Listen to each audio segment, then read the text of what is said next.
बोलो।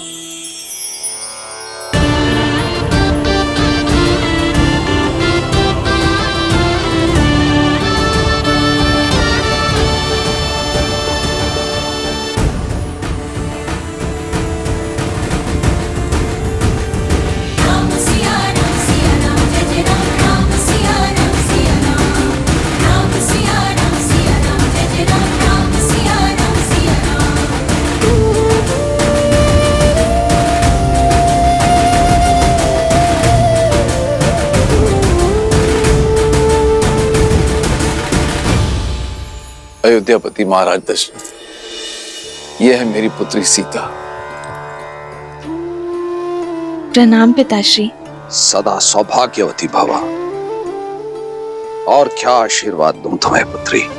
रूपशील हो, गुणवती हो, और सात्विकता तो तुम्हारे मुख पर है ही। अपने तेज से अपनी अयोध्या को सदैव चमकाती रहना पुत्री।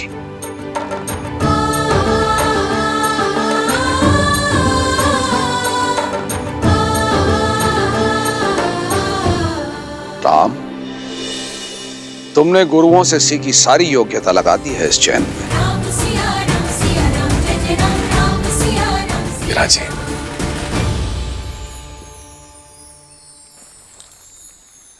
अयोध्यापति, अब मैं अपने परिवार से आपकी भेंट कराता हूं। सीता की माता से तो मिल ही चुके हैं आप। प्रणाम। ये मेरी छोटी पुत्री उर्मिला, ये मांडवी, श्रुतकीर्ति, ये दोनों मेरे अनुज कुशाध्वज की पुत्रियां हैं।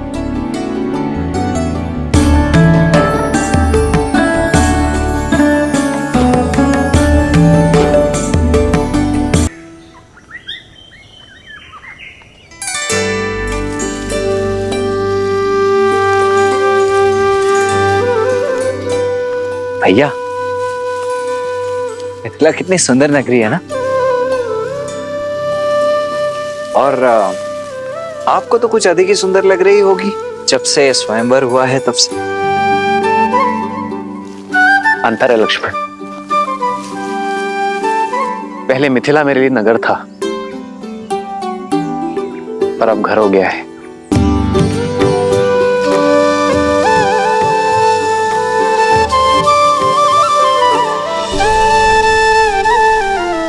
मैं माँ गौरी को धन्यवाद कहकर आता हूं लक्ष्मण। देवी सीता को पहली बार यही देखा था। जी भैया।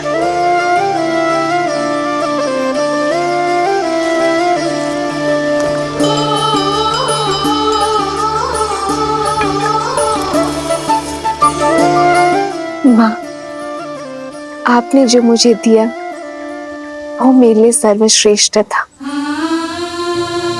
वो दिया जो मेरे मन में था। आपको मन से धन्यवाद करने आई हूँ माँ।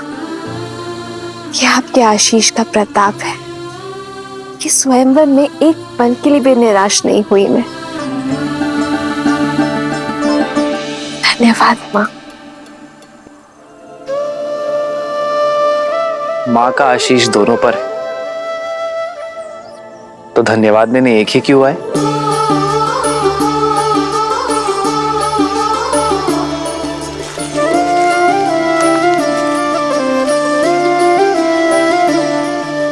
आपका धन्यवाद माँ। आपके और महादेव के प्रताप से मुझे सीता जैसी जीवन संगिनी मिली। सिया राम, सिया राम, सिया राम, सिया राम, सिया राम, सिया राम, सिया राम, सिया राम।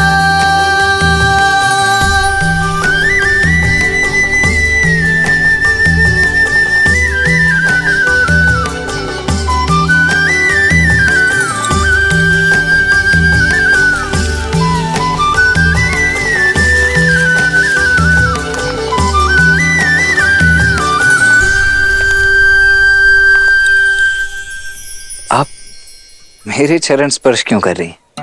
देखिए, मैं वो नहीं हूं जो आप समझ रही। वो तो मेरे ज्येष्ठ भैया राम हैं जिन्होंने धनुष उठाया था। मैं तो उनका अनुज लक्ष्मण हूं। किसने कहा मैं आपके चरण स्पर्श कर रही हूँ? एक स्त्री केवल 3 लोगों के चरण स्पर्श करती है, अपने पिता के, अपने गुरु के और अपने पति के। और आप इनमें से कोई नहीं है, तो मैं आपके चरण क्यों स्पर्श करूंगी? वो तो मैं ये पुष्प उठा रही थी जो मेरी सीता दीदी को बहुत प्रिय है और मुझे भी। क्षमा कीजिए, वो देवी, ऐसे भूमि में पड़े हुए पुष्प किसी को भेंट नहीं करने चाहिए। परंतु आप निराश मत होइए, मैं एक क्षण।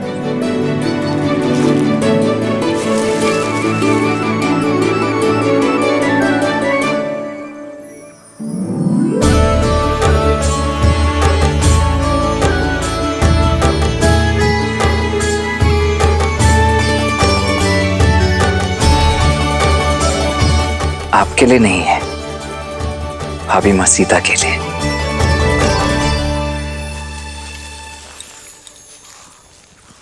एक बात पूछ।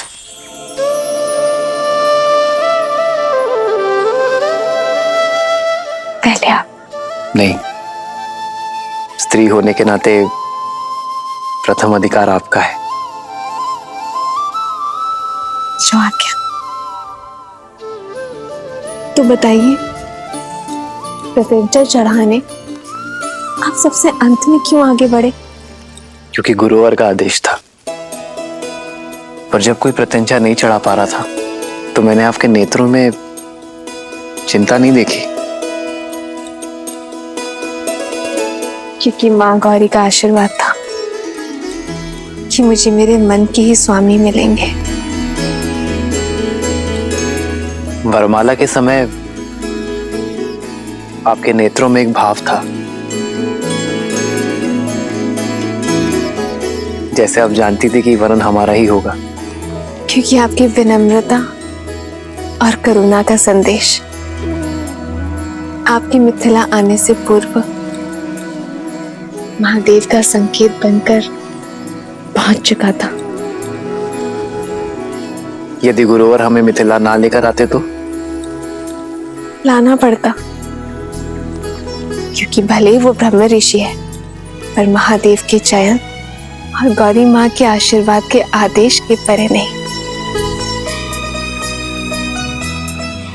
बिना मुझे जाने मुझ पे इतना विश्वास? भूमि से उपजूं आर्य, एक झलक से समझ जाती हूँ कि किसके हृदय की भूमि में विश्वास का पौधा उपजेगा। महाबली लंकेश ने जब प्रयास किया था उस समय भी भय नहीं लगा आपको? नहीं, क्योंकि 8 वर्ष की आयु में मैंने वो धनुष उठा लिया था। भली भांति जानती थी कि उस धनुष को कोई बाहुबल से नहीं उठा सकता। पर उस राक्षस की आंखों में मैंने अपमान की लज्जा देखी, हार की खींच देखी। उसकी आंखों में मैंने अपने लिए एक कुलसित चाह देखी। क्या देवी उससे चिंतित है? अब नहीं, क्योंकि आप मेरे साथ हैं। विश्वास है कि जब तक आप मेरे साथ हैं कोई मेरा अनिष्ट नहीं कर सकता। आपका ये विश्वास इस राम को और दृढ़ बना रहा है देवी। मैं धन्य हुआ कि मुझे जीवन संगिनी नहीं, जीवन दर्शिनी मिली है।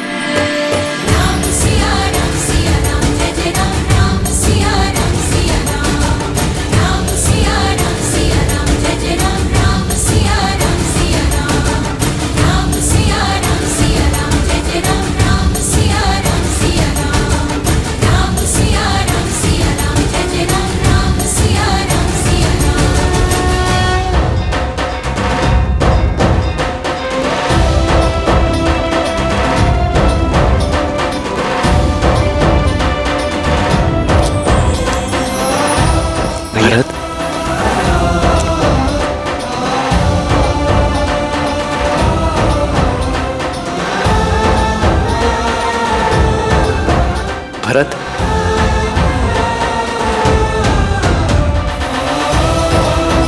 लक्ष्मण,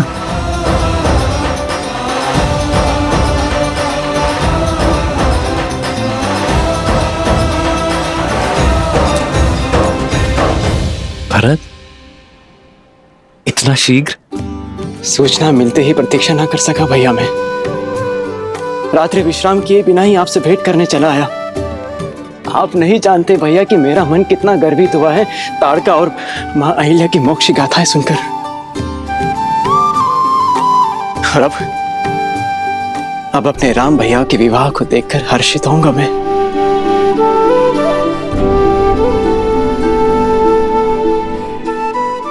और मेरा मन तुम्हें देखकर हर्षित हो रहा है भरत। भैया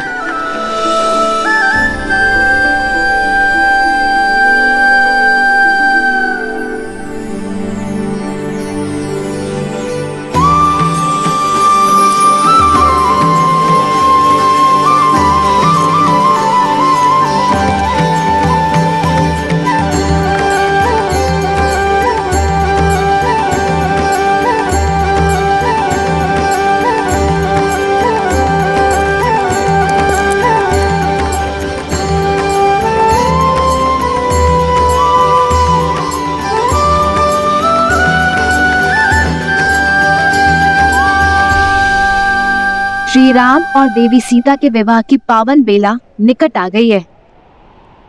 अयोध्या वाले मिथिला पहुंचने वाले हैं। हम कब जाएंगे महादेव? लक्ष्मी नारायण के शुभ विवाह के साक्षी बनने। देवी, उस विवाह के साक्षी तो हम बहुत पहले ही बन चुके। आपने स्वयं नारायण की बहन बनकर विवाह की सभी रीतियां निभाई थी और मैंने देवी लक्ष्मी के भाई के रूप में विवाह के सभी संस्कार किए थे।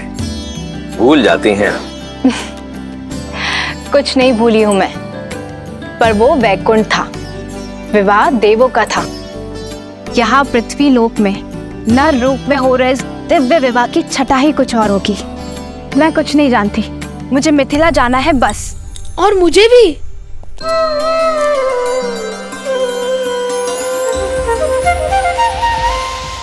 बड़े दिन हो गए, भरपेट स्वादिष्ट भोजन नहीं खाया। कैसी बात करते हो गणेश? हर पूजा अनुष्ठान में सबसे पहला भोग तुम्हें ही तो लगाया जाता है। उसे भोजन कहते हैं आप? मेरी दाल भी गीली नहीं होती उससे।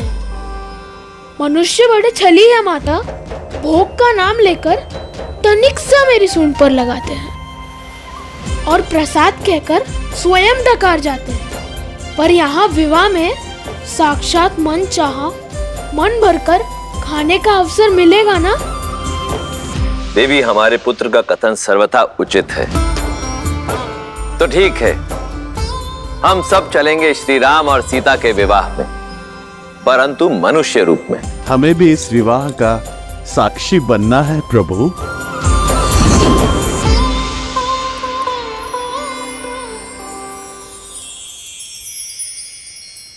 आप सभी नारायण का परिवार है, तो इस विवाह में आपको कैसे भूला जा सकता है? हम सभी जाएंगे राम और सीता के शुभ विवाह के साक्षी बनने। जय श्री राम। जय श्री राम। जय श्री राम।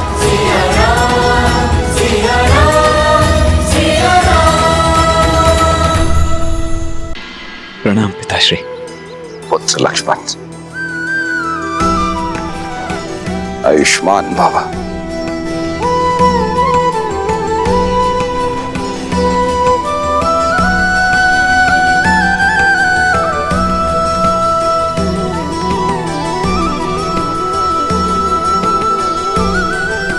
प्रणाम।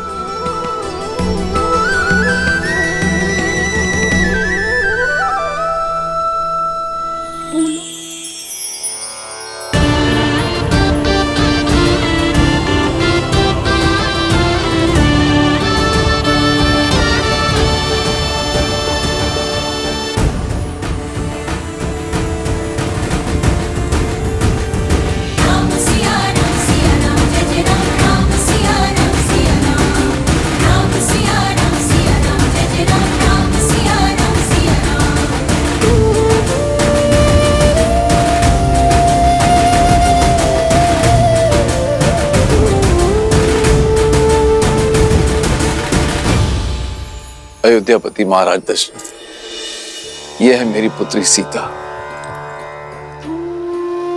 प्रणाम पिताश्री। सदा सौभाग्यवती भवा।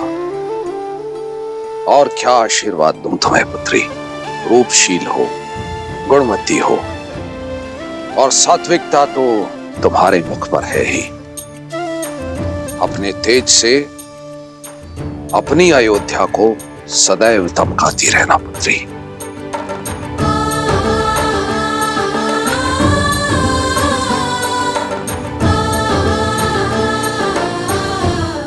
राम, तुमने गुरुओं से सीखी सारी योग्यता लगा दी है इस चैन में।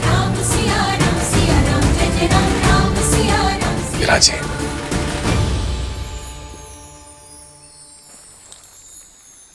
अयोध्यापति, अब मैं अपने परिवार से आपकी भेंट कराता हूं। सीता की माता से तो मिल ही चुके हैं आप। प्रणाम। ये मेरी छोटी पुत्री उर्मिला, ये मांडवी श्रुतकीर्ति, ये दोनों मेरे अनुज कुशाध्वज की पुत्रियां हैं।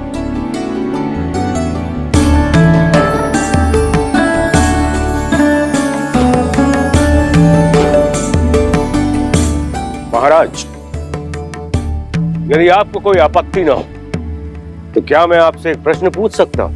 आचार्य, आप श्री राम के गुरु हैं, आपको अनुमति की आवश्यकता नहीं है। पूछिए, क्या पूछना चाहते हैं आप? महाराज, आपके कुल की पुत्रियां अनुपम तेज युक्त है, किंतु आपको कभी पुत्र प्राप्ति की इच्छा नहीं हुई?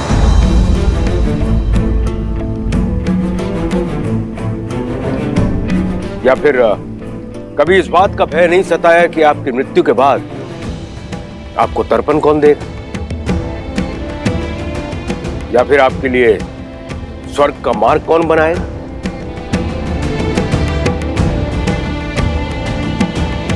क्षमा चाहता हूं ऋषिवर, किंतु मैंने वेद, उपनिषद, स्मृतियों का गहन अध्ययन किया, किंतु कहीं भी ऐसा कोई उल्लेख नहीं है कि पुत्रियों का मान, उनका पद, उनके अधिकार किसी भी रूप में पुत्रों से कम या नीचे होते हैं। न मान में, न पद में, न ही अधिकार में।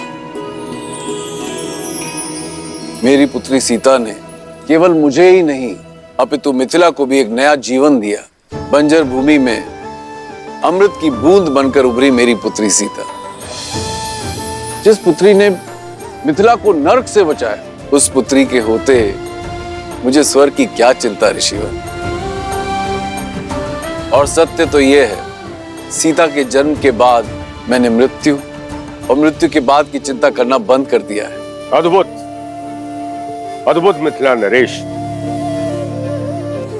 आज मुझे मेरे एक और प्रश्न का उत्तर मिल गया।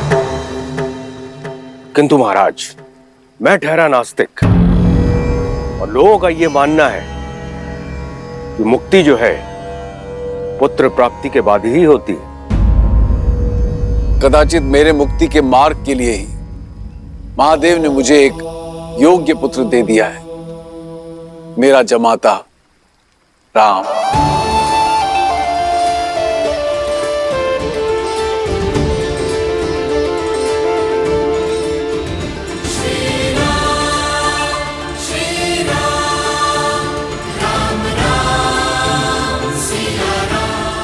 उचित कहा राजर्षि जनक। विवाह संबंध वर वधु के बीच ही नहीं, दो परिवार के बीच जुड़ता है। राम अब आप ही का पुत्र है। हम सबके बीच भी यही चर्चा चल रही थी मिथिलेश, कि क्यों ना आपको कुछ और पुत्र सौंप दिए जाएं। मैं आपका तात्पर्य नहीं समझा ऋषिवर। आपकी 4 पुत्रियां हैं जनक, और अयोध्या के 4 राजकुमार। इससे सुंदर संजोग और संबंध नहीं हो सकता। लक्ष्मण और उर्मिला, भरत और मांडवी, शत्रुघ्न और श्रुतकीर्ति का मेल आयु और गुण के अनुसार उत्तम होगा।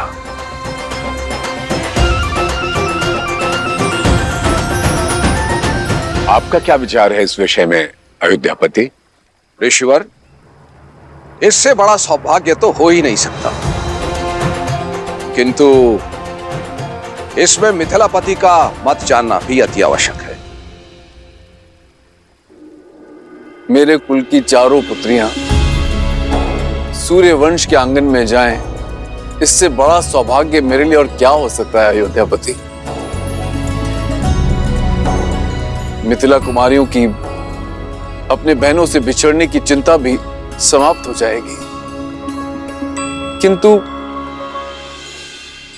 मिथिला में विवाह से पूर्व पुत्रियों का मन टटोलना अति आवश्यक होता है। अवश्य जनक, जिन्हें साथ रहना है उनका विचार जानना भी आवश्यक है। आप दोनों एकांत में अपनी संतानों से बात कर लीजिए। उचित है।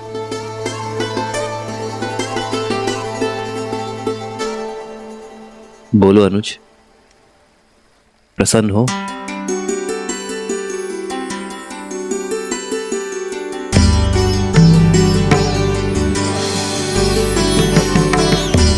कोई शंका तो नहीं है उर्मिला?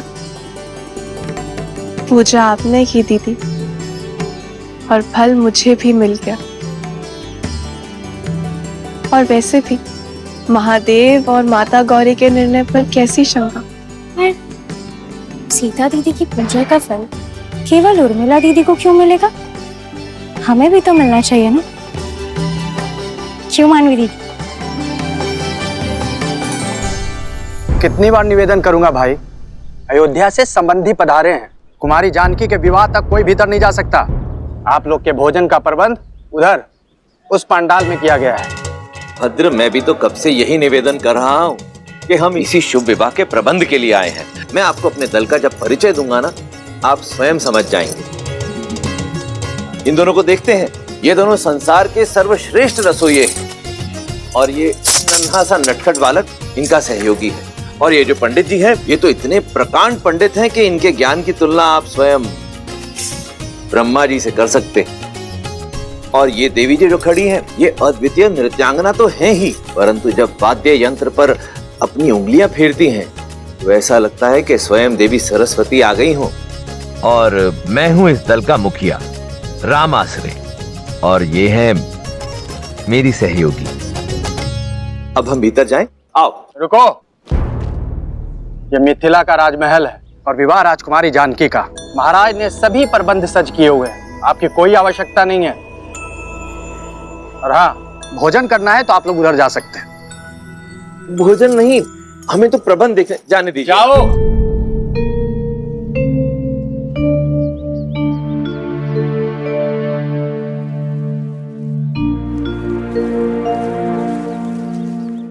अब क्या करेंगे? प्रभु, मुझे आज्ञा दें।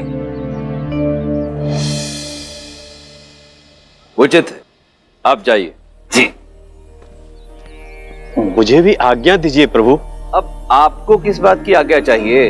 और कितनी देर प्रतीक्षा करें प्रभु? मैं अदृश्य बनकर वहां चला जाऊं? अदृश्य होना तो हमको भी आता है वायुदेव, पर दिव्य शक्ति प्रयोग नहीं करनी ना। गणेश, अदृश्य होकर बहना मेरा अधिकार है, और सबसे पहले भोग ग्रहण करना मेरा अधिकार है। मैं चलूं पिताजी? कोई कहीं नहीं जाएगा, सब यहीं प्रतीक्षा करेंगे। मैं कुछ सोचता हूँ। जो भी सोचना है शीघ्रता से सोचिए, भूख से मेरा पेट दर्द कर रहा है। मेरा भी भूख के मारे जान जा रही है।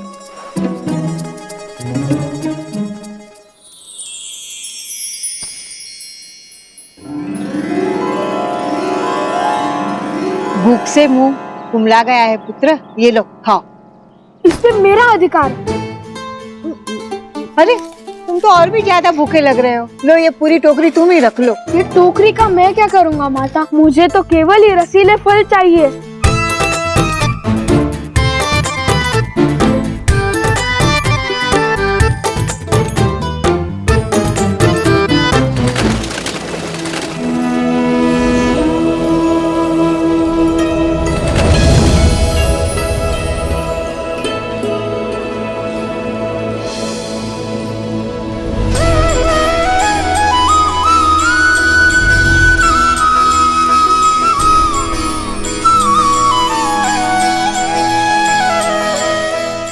मिथिलापति,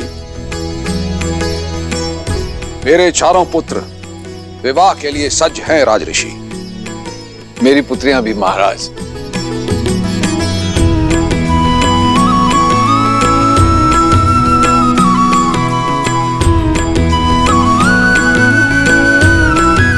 विराजी।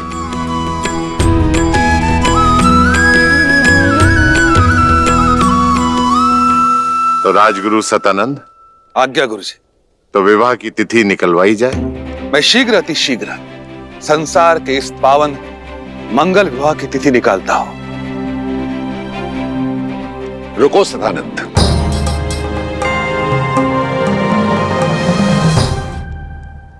एक बहुत ही पहुंचे हुए त्रिकालदर्शी ज्ञानी महासंत हैं रामाश्रय। उनकी बताई तिथि में कण मात्र भी त्रुटि नहीं होती है। मेरे अनुरोध पर वे अपने समस्त शिष्यों के साथ यहां पधारे हुए हैं।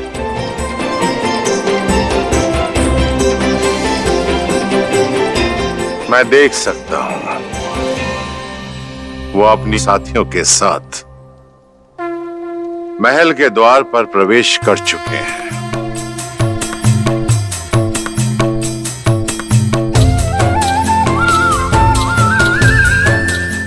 अद्भुत दृश्य है, अद्भुत। राम के विवाह की तिथि राम आश्रय निश्चित करेंगे। राम, जाओ जाकर उन्हें ससम्मान अंदर ले आओ। जी आचार्य। पुत्री सीता, उनके साथ उनकी एक सेविका और कुछ साथी भी हैं। उनका तुम स्वागत करो, मंगलमय होगा। जो आगे।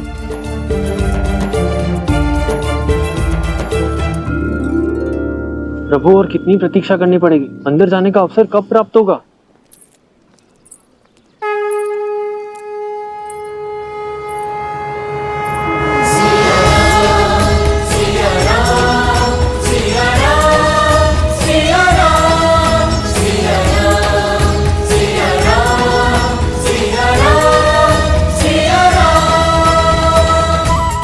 हम सबकी प्रतीक्षा समाप्त, क्योंकि हम सबका स्वागत करने के लिए स्वयं नारायण और देवी लक्ष्मी पधार रहे।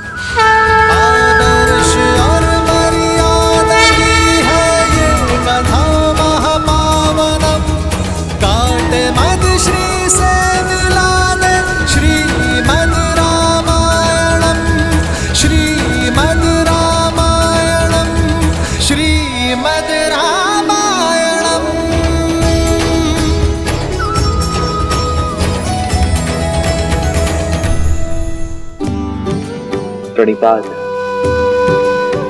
त्रिकालदर्शी राम आश्रय।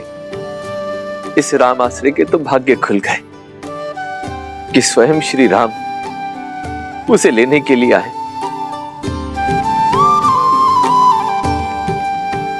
देवी गौरिका समेत आप सभी को सीता का प्रणाम।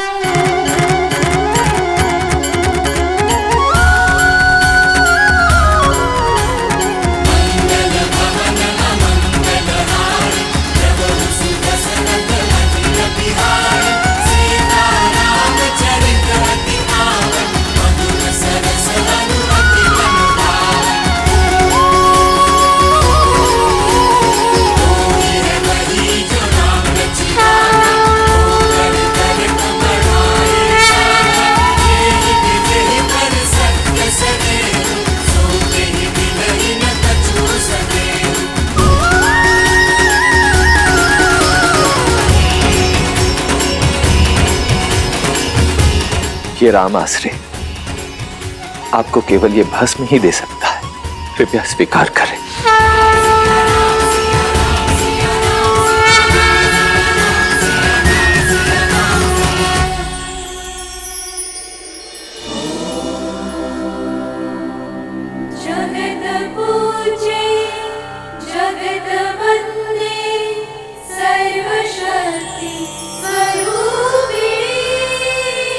आइए।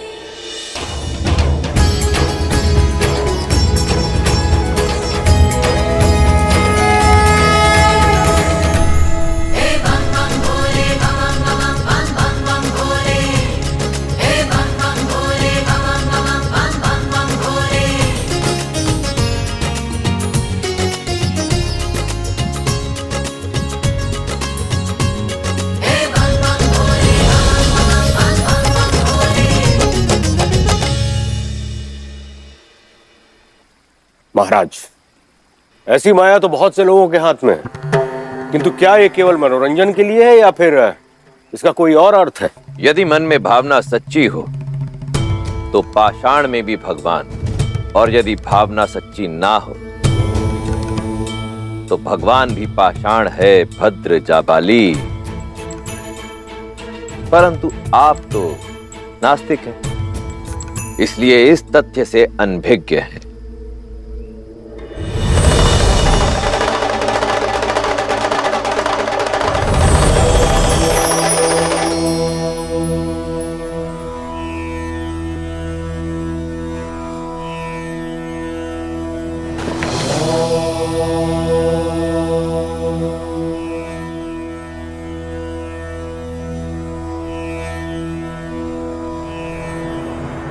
असंभव।